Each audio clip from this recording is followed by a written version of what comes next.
We're now going to talk about how to implement a fair semaphore using specific notification. I should really have called this visualizing the implementation of a fair semaphore using the specific notification pattern, because that's what we're going to do. We're going to look at how to visualize the implementation.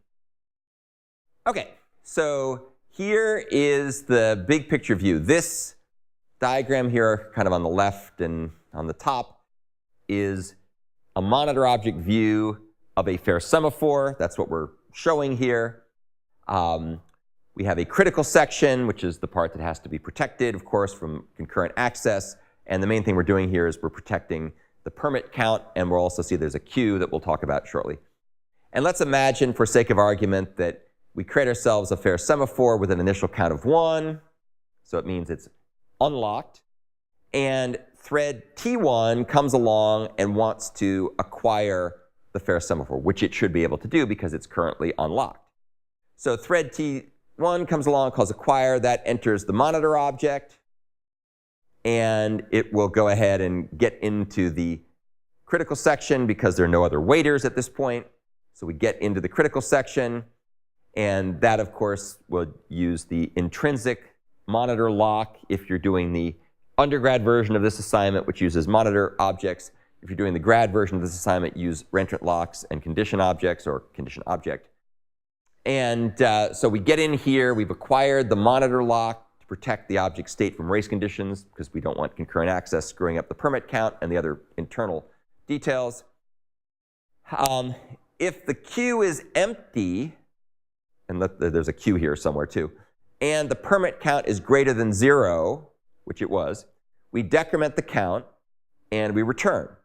And that's the fast path. That's when you came in, there was nobody waiting, the count was greater than 0, you have the lock, the intrinsic lock, you decrement the count, and then you basically leave the critical section. That's the easy path. Let's take a look at a more interesting case. So keep in mind at this point, let's assume thread T1 came along and it acquired the lock. It decremented the permit count by 1 and it left. So now the permit count is 0. So now thread T2 comes along and it wants to also acquire the semaphore. Well, the count is 0, so it's got to block until thread T1 releases it, right? So what happens here is that in this implementation, we're going to create ourselves a new wait object, which will be the thing we can synchronize on in a specific FIFO manner. And this wait object, because it's a Java object, can be synchronized. We're going to queue this thing in the wait queue, and then we're going to have thread T2 wait upon this wait object to be signaled or notified, indicating that thread T2 can wake up and make progress because thread T1 has released the semaphore. The waiting that we're going to do here happens outside of the critical section. It's very important to understand this, and we'll talk more about this in a minute. So what happens here is that we're going to go ahead and acquire the lock on the wait object to ensure it's not deleted prematurely by release. So we've got to get this thing locked. And then, now that we've got this thing locked, we can then go ahead and synchronize on the intrinsic monitor object, which is the fair semaphore's intrinsic lock, in order to update the wait queue safely. And so there's a wait queue down here, which I'm just showing now for the first time. I should have shown before a wait queue with nothing in it. And we're going to add that wait object A to the end of the wait queue. In other words, in FIFO order. Since it didn't have anything in it, it adds it at the end, but that's the beginning too, right? Because there's just one object. So we have one element in our wait queue. And thread T2 will then release the intrinsic monitor lock and leave the monitor object's critical section. It's very important. If you don't do this, you'll end up with deadlock. And then the main thread will go and wait on this particular object. So it's going to be wait. The wait object A is synchronized, because otherwise you can't wait on it. But we don't hold the monitor object's intrinsic lock. We don't want to have self-deadlock. This is really subtle stuff. Now, when we go to wait on the wait object A in the wait queue, that will atomically release the monitor lock for this wait object, and it'll put that thread to sleep. That thread is now sleeping. So that's kind of that's the happy path of trying to acquire a semaphore when it's not got a permit count greater than 0. Now, if for some reason we get an exception in the acquire method, then some other things have to happen.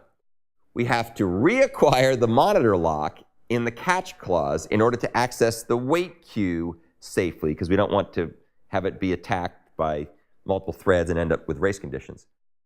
And we try to remove the wait queue, the wait object, this thing, from the wait queue.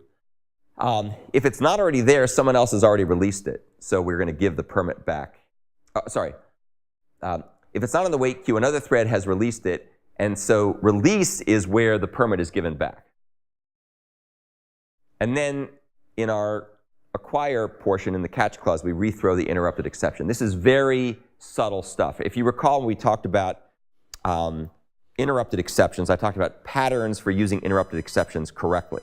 And one of the examples, I said there were 3 different ways of handling interrupted exceptions. One is to sort of punt and make it somebody else's problem by making the method throw interrupted exception. Another approach, which is what we're doing here, is to catch the exception, clean some stuff up, in this case, get the thing out of the queue if possible, and then rethrow the exception. That was state 2, or option 2, in the 3 patterns for dealing with exceptions. The third approach was just to ignore the exception, or to, it was something about ignoring the exceptions, and, or no, I'm sorry, it was catch the exception and then reset the exception happening. But anyway, we're doing the second of those 3 phases. All right, so that's acquiring a fair semaphore. Let's now talk about another example. So at this point, we've got one thread off doing its thing. The count is 0, because that one thread owns the permit. We've got a second thread, T2, that's blocked here on the wait object in the wait queue. And now we have a third thread that wants to come along and acquire. So as you'll see in a second, it's going to also end up blocking as well. So what it does is it creates a wait object B, and it will synchronize on this to make sure it's not prematurely released. We then go into the critical section because no one else is holding it at this point. And we have to have that critical section because we don't want to screw up the queue concurrently. And then we go ahead and add wait object B to the end of the wait queue. So we stick it at the end. So we had wait object A there before. Now we have wait object B. We've added something to the queue. It's queued up in FIFO order. That then, at that point, will then release the monitor, intrinsic monitor object lock for fair semaphore, leave that critical section, and then we go to wait, the thread T3, goes to wait on wait object B. And it does this without holding the monitor lock of the fair semaphore. Really, really important, because if you do that, you'll end up with self-deadlock because of nested monitor lockout problems. So when we call wait, when the thread T3 calls wait on wait object B, that will automatically release that monitor lock and then block until it's notified by another thread. Okay, so that's the example where you're having multiple waiting threads that want the fair semaphore, but the semaphore is in use, and therefore they have to queue up in the wait queue. All right, the third or the fourth use case we're going to talk about here is the one where another thread comes along to release the semaphore. And that could be thread T1, which is done with whatever it's doing, if it's fully bracketed, or it could be some other thread, thread T4, if it's not fully bracketed.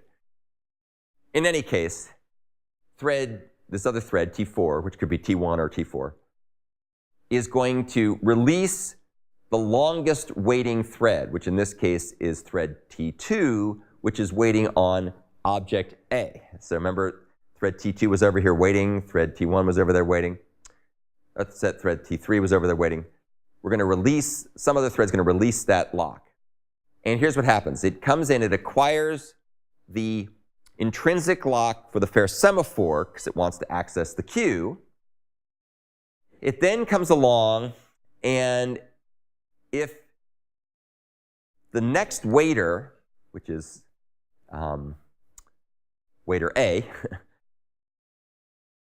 is waiting to acquire the semaphore, don't increment the permit count. And this is because we're doing it a favor. We're going to just give it control back and not bother incrementing the permit count, because once somebody wakes up, he needs to decrement the permit count. So we're just going to leave it the way it was.